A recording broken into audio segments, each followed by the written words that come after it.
Bonjour mesdames, bonjour mesdemoiselles, bonjour messieurs, auditrices et auditeurs de la VDC, bonjour. Voici la lecture de la revue de presse de la V2 Congo de ce lundi 19 février 2018 au micro Don KMB depuis New York City.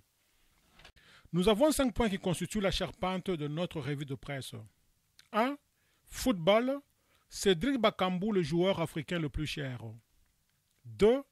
Risque de report des élections en RDC en cause l'insécurité à l'Est. 3. Les véhicules qui s'écrasent sur le cortège du président Kabila semblent devenir une habitude. 4. Crise belgo-congolaise, l'Union européenne en faveur de dialogue entre les deux pays. Et enfin 5. Libération de Jean-Claude Mouyambo et Eugène Diomidongala pour ce mardi 20 février selon un avocat à Kinshasa. 1. Football, Cédric Bakambu, le joueur africain le plus cher. Jeune Afrique titre. Football, Bakambu. C'est quelque part une fierté d'être le joueur africain le plus cher de l'histoire.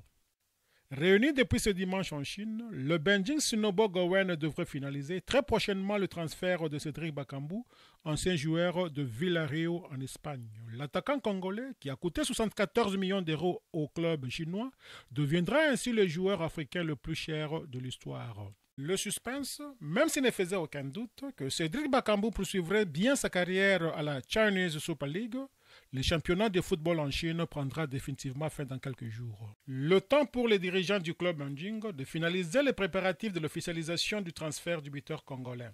Depuis le début du mois de janvier, l'attaquant de Léopard attendait ce moment depuis le Portugal, où il était en stage avec sa nouvelle équipe. Cela aurait pu se faire là-bas, dit-il, mais il voulait que je sois à Pékin.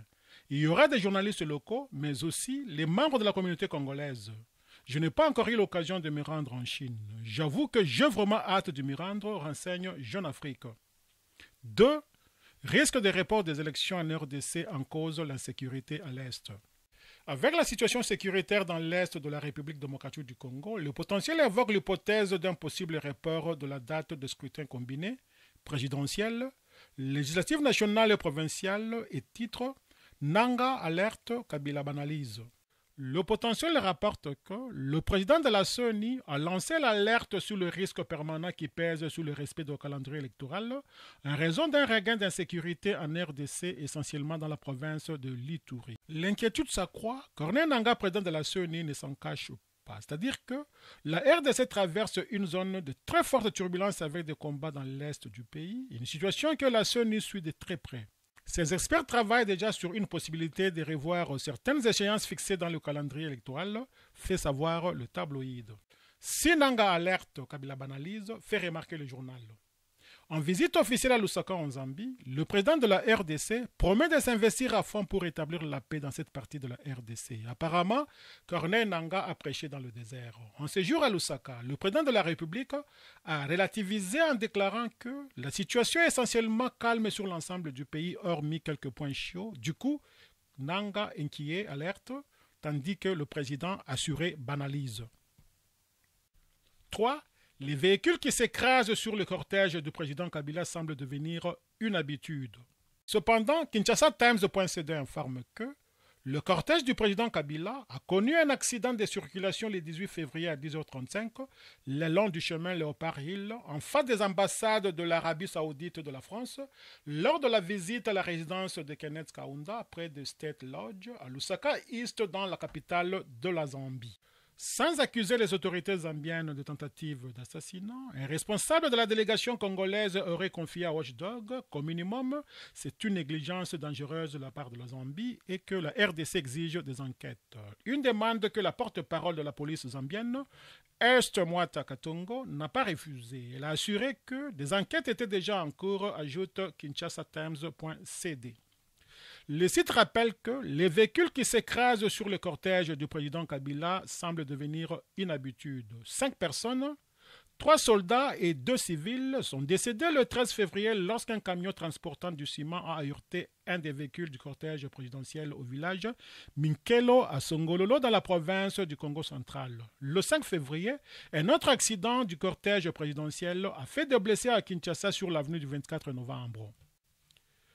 4. Crise belgo-congolaise, l'Union européenne en faveur du dialogue entre les deux pays. Pour sa part, le journal du citoyen écrit que de voix s'élève pour privilégier le dialogue entre la RDC et la Belgique. L'hebdomadaire indépendant d'éducation civique rappelle que le Royaume de Belgique a été le premier à hausser le ton en décidant de suspendre la coopération structurelle avec la RDC. Les autorités congolaises ont aussitôt répliqué en ordonnant la fermeture de leur consulat à Anvers et la maison Schengen à Kinshasa. Face à ces tensions, les 18 États membres de l'Union européenne et la Norvège se disent dès lors ouverts au dialogue avec la RDC pour pousser les autorités à reconsidérer leur position.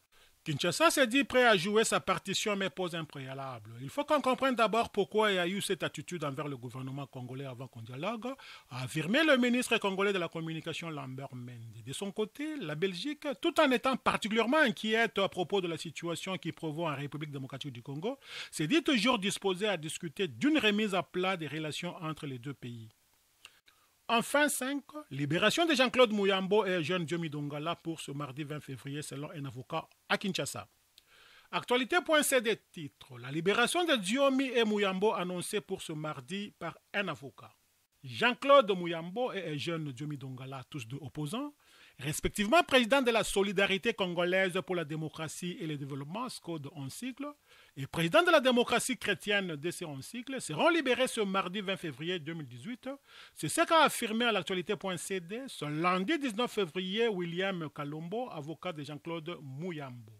Selon l'avocat, le directeur de la prison de Makala est déjà notifié par le ministre de la Justice pour cette fin. La notification de la libération des prisonniers Diomi Dongala et Jean-Claude Muyambo vient de parvenir au directeur de la prison de Makala.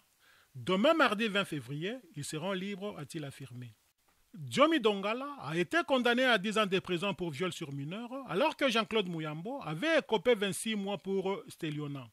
William Kalombo dit son remerciement anticipé aux laïcs catholiques, aux abbés et évêques, aux protestants, musulmans dans le changement, aux leaders du RASOP, UNC, MLC pour leur détermination, à la population, surtout à la communauté internationale, conclut le portail. Fidèles auditrices et auditeurs de la VDC, merci pour votre aimable attention. C'était votre humble serviteur Don Kayembe depuis New York City pour le compte de la radio-télévision en ligne, La Voix de la démocratie congolaise, Panorama d'Afrique. À demain.